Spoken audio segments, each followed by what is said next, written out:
Hello and welcome back once again to Liquid Gold TV by Braeburn Whisky with me, Bryony Purdue. Each week we talk about whisky, the world of work surrounding whisky, and always have a feature from a fabulous international artist. So fill your glass with something special and come and join me for a dram.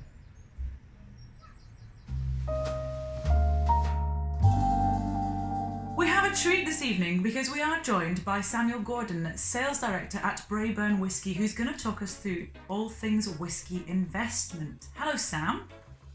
Hello. Hello. You have travelled all over the world as part of your career, but you have spent a good chunk of your life in Scotland, in a place that is pivotal for Braeburn Whisky. So do tell us a bit more about that. Yeah, so I was actually brought up about 250 metres from the current Braeburn head office in Errol, where we've got a beautiful estate home where we host lots of amazing events. We've got our sites there for our bottlings. And obviously the majority of the company, the majority of the people that I work with, we're all Scottish. So being the home of whisky, being the home of Braeburn, it's somewhere that's very close to my heart. What did you find about whisky that was so appealing as an alternative investment? Why whisky? Why not? You know, I mean, whisky is such an amazing historic industry. You know, it's something that's existed for centuries. You know, it's been here longer than the stock market, for example, where I came from. So it was obviously a very attractive thing for me to come into. Does that reflect in how well whisky looks like it will perform in terms of your investment as well? Because obviously there's the romance, there's the historic nature of it, but you have to also make it worth it investment-wise. And was that one of the appeals to starting working with whisky? There is, of course, the investment aspect. You know, that's the main driver behind people coming in and buying cask through us. But it is also about the lifestyle. You know, it's also about being able to own a cask from one of your favourite distilleries or one of the top distilleries in Scotland. So, you know, there's both of those aspects, but the journey is long and also very financially rewarding at the same time. If I came to you as a potential investor, what should I expect? Can you just talk me through the initial steps? It's very gradual. Most people that we speak to have never invested into whisky before. They've never considered the idea. So initially it's very educational. I speak on behalf of all of the team. They will guide you through the process, give you the education. Then we would start to look at opportunities, casks which based off of your wants, your needs, you know, would actually suit yourself. So it's very gradual, it's very educational. And when we get to a stage where you, as I said, understand and are happy to invest, then we start to look at opportunities at that point. I might consider it. You should. Why should I invest in whisky by the cask as opposed to whisky by the bottle? Bottles are great. You know, you can see a collection. I have quite an extensive collection of bottles myself as somebody that works in this market, but also as a whisky nerd as well. Casks are very different. Two reasons, I would say. The main one would be your dual appreciation. You have, of course, the distillery has the chance to do well, grow in demand, you know, and become a very reputable brand. That's going to push up the value of course, bottles and a cask, of course, from that distillery. But you've also got the maturation. So this is something that you don't get with bottles. You know, every single year that cask of whisky gets older. So, of course, being able to take advantage of that is of huge investment benefit. At the same time, the provenance. A whisky cask, very unfortunately, we've seen a lot of bottles over the last couple of years with the growing demand of whisky that haven't perhaps been what they were supposed to be. You can't do that with a cask. You know, every cask is monitored, it's controlled within a government-bonded facility with a barcode and with a unique ID. So the provenance is certainly something. Are there any particular distilleries right now that we should be keeping an eye on to invest in? Now, one of my colleagues, Neil Brown, who was on one of the previous shows, he would kill me if I didn't say Arran. So Arran is certainly one. I also am a firm believer with what they're doing, that will become a huge brand of provenance over the next couple of decades. You've of course got Mortlach, Springbank, of course the Macallan. There are, you know, a number of brands which I focus on myself that I study, but to name a few would be those. And possibly most importantly, What would be your desert island dram? If you could only have one drink during lockdown, what would it be? I'm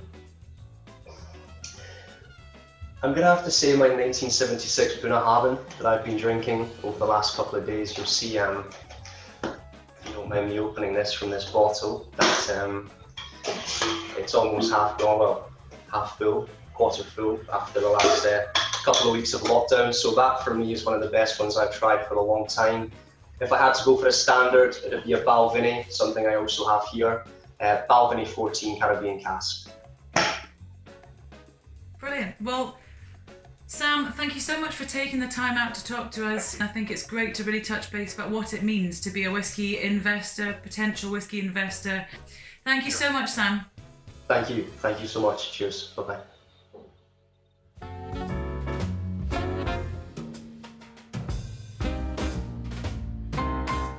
Delighted to have Stewart Smith from Mulberry Bank Auctions, based up in Glasgow. They are a fine art auction house, antiques, collectibles, and also have started working with wine and whiskey. Hello, Stewart. Hello, how are you? Very well, thank you. How are you? Good, I'm fine. When talking about auctions, when was it that Mulberry Bank Auction House started introducing wine and whiskey? Well, Mulberry Bank Auctions is a relatively young company. It started in 2012. And it's pretty much been doing whiskey and wine from the beginning. Initially, the whiskey and wine sales were included within the normal sales. As that side of the business grew, then it became an independent side of the business. So the whiskey and wine sale became separate within about a year of starting up. And when did your first cask auction take place? Well, the first cask auction took place in September 2018.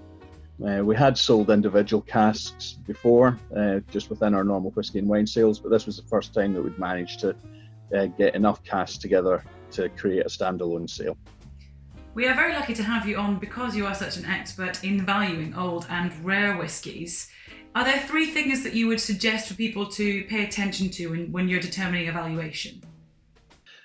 You've always got to remember, first thing is going to be provenance, and where's the bottle come from? Is it somebody reputable? Make sure the bottle is a genuine article. That's the first thing. A very quick thing to check is that it is actually a spirit that's in the bottle. So give your bottle a shake, and what you'll see is bubbles appear in the neck of the bottle. If it's actually a spirit that's in there, then those bubbles will die down quite quickly. The second thing would be the condition of the bottle when you're doing a valuation. Obviously, you want to know that there's not too much evaporation, the seals are all okay in the bottle, that the labels are relatively undamaged, and then also to look at the auction history of bottles to see what bottles have been making. Don't be fooled by the outlier prices, because obviously some bottles will make considerably more than they're actually worth at auction. But that's purely because auctions are driven by two people bidding against each other. So you have to come to a reasonable price based on quite a number of bottles that have sold in the past. Knowing what you know about whiskey already and what you've seen over the last few years, what can you tell us, in your opinion, about the developing market of cask and bottle investment with whiskey over the years to come? Well, whiskey casks are snapshots of what a whiskey can be. So spirit in different casks will obviously react differently depending on how the cask is made, whether or not there's the cask is a tighter grain in certain parts. Then all these things will make differences to the final product sitting in the cask. From an investment point of view, there's definitely been a trend towards the cask side of it in the last few months.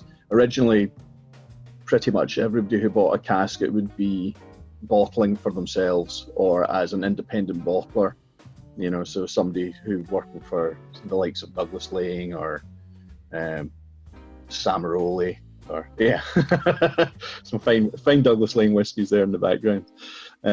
So you see there's a definite trend that more individuals are getting involved. It's been wonderful to hear so much about the business of whiskey and your experience of the business of whiskey. But whiskey is a personal thing, and I would like to hear about what it is that you would choose as your lockdown dram. If you could choose one whiskey, even if it's out of production, if it's incredibly hard to find, if there was one that you could have to be locked down with, what would it be? Oh, I mean, there's a few. I can give you one that I had years ago, which I absolutely adored, was a Balblair 1973. And it was an Oloroso sherry cask. It wasn't a big forceful whiskey. It was really elegant and light, and in the right company, it made for an absolutely fantastic night. But as a dram that I would consider for the lockdown, I would probably want something that's a bit more punchy. So either a big sherry bomb cask. It doesn't necessarily have to be an expensive whiskey. But one of my favourites at the moment is definitely the Glen Scotia Victoriana.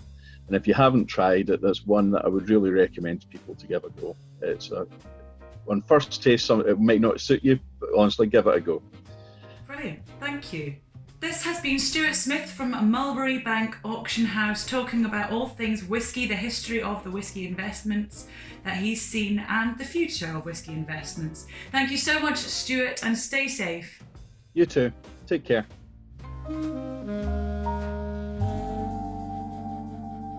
It is my great pleasure to welcome jazz pianist and vocalist Champion Fulton, all the way from New York City. Thank you for joining us, Champion.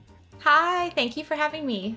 It's obvious that you enjoy when you play, and it's obvious that you enjoy when you sing, and you don't get into something which takes as much work as being a jazz musician unless you do enjoy it. So feel free to just tell me about why you enjoy it so much. I think I really love people. And I love getting to be around people and when I'm playing and we're all out like in a nightclub or a theater, it's for fun and to have enjoyment. Maybe you have a nice drink or a nice dinner, and I like being able to be a part of a good feeling, and that's just what I really love about it. And now, of course, not now, but in recent years in my career, I love getting to travel and see different parts of the world. I hear that you've played the Lagavulin Whiskey Festival in Islay. Yes. Which must have been great fun. Did you manage to try any whiskies whilst you were there? Oh yes. So I played in Scotland a few times, and that festival, for one thing, Islay is absolutely gorgeous. We took the ferry there, which is beautiful, and the whole island smells so good because it has that sort of peaty smell. We played in several different distilleries, but my favorite distillery maybe that we visited, if I can say my favorite, was Caolila. I really liked Caolila. We tried quite a few different ones there. That's yes. One right there. Yeah, that's Caolila. Exactly. I was really trying to learn. I had never had whiskey before, and I was like, I'm gonna learn about it, I think that's one of the pleasures of it, though, is that much like jazz, there are many different ways that you can try it. And I think that both jazz and whiskey, to a certain extent, take a bit more time to fall in love with because they take more understanding. Definitely. And I think the one thing about my time in Scotland too is that I found everyone there so willing to show me and to talk to me about whiskey. And when I would do the tasting, they would really be like, yeah, you can try it here, have a drop of water, and then try it again with a little bit more. And I think having that nice sort of friendly, non-threatening introduction. But I fell in love with whiskey in Scotland for sure. My final question for you would be that if we wanted to listen to some of your music, some of your recorded music, where would be the best place to find you, please, Champion? I'm all over any streaming or digital site that you like to use. I'm on Spotify, Apple Music, Google Play. I have tons of videos on YouTube. I love social media, so I'm on Instagram and Facebook, and any information on my website at champion.net. I also know that our viewers would be very sad if we didn't ask you to do a little performance for us. So would you be willing to do a performance for us? Of course, I'd love to. And what number do you think you're going to go for? This is a song I've been using as sort of my theme song these past 5 or 6 weeks of lockdown, and this is Look for the Silver Lining. Beautiful. Ladies and gentlemen, with us this evening to play Look for the Silver Lining, Champion Fulton. Look look for the silver lining. Whenever clouds appear in the blue, remember somewhere the sun is shining. So the right thing to do is make it shine for you. A heart full of joy and gladness will always banish sadness and strife.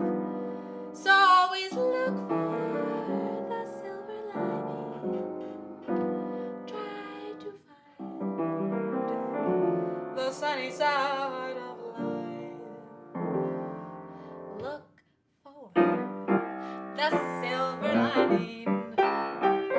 Whenever clouds appear in the blue, remember somewhere the sun is shining. So the right thing to do is make it shine for you. A heart full of joy and gladness will always banish sadness and strife. So always look the silver lining. Try to find the sunny side of life.